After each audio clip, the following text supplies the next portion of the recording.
បាទបងប្អូនអស់គ្នាបាទមកគ្រឿងនេះតំណងវង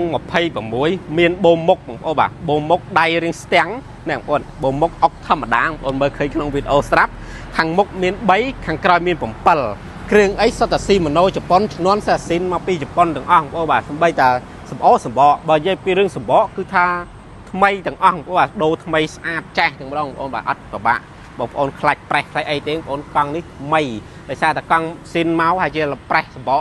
បានគេបដូរថ្មីជូនបងប្អូនបាទកង់នេះថ្មីទាំងមុខថ្មីទាំងក្រោយផុតពីហ្នឹងស៊ីនបងប្អូនស្រោមដៃស្រោមអីកែបនេះថ្មីដែរតែកែបសិតតែសំសិតតែល្អគ្រាន់ប្រើប្រាស់បានសំរុំបងប្អូនកង់គ្រឿងនេះ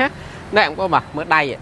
ដៃស្រោមដៃអីសិតតែ original ពីជប៉ុនទាំងអស់បាទរបស់ស៊ីម៉ូណូអញ្ចឹងធន់បងប្អូនពណ៌ខ្មៅនេះតួរៀងធំដែរបងប្អូនមិនជាតូចប្រហែលទេហើយវង26បងប្អូនជិះបានចាប់ពី1.75 ម៉ែត្រចុះក្រោមបងប្អូនជិះចង់បងប្អូនបាទកុំឲ្យលើហ្នឹងហើយកង់រៀងទូចអញ្ចឹងហើយកង់នេះជិះស្រួលបងប្អូនមកចតុលមកអីបងប្អូនចតុលគេក៏មុំដែរបងប្អូន20ចតុលល្អរបស់ជប៉ុនមកកង់នេះខ្ញុំលក់តម្លៃ120បងប្អូន120ហ្នឹងខ្ញុំមាន free ជើងទឹកស្តុបមុខក្រោយហើយ free ដឹក25ខែក្រុងបាទអញ្ចឹងបើសិនជាចាប់អារម្មណ៍ទាក់ទងលេខសាប់ខ្ញុំមក088 24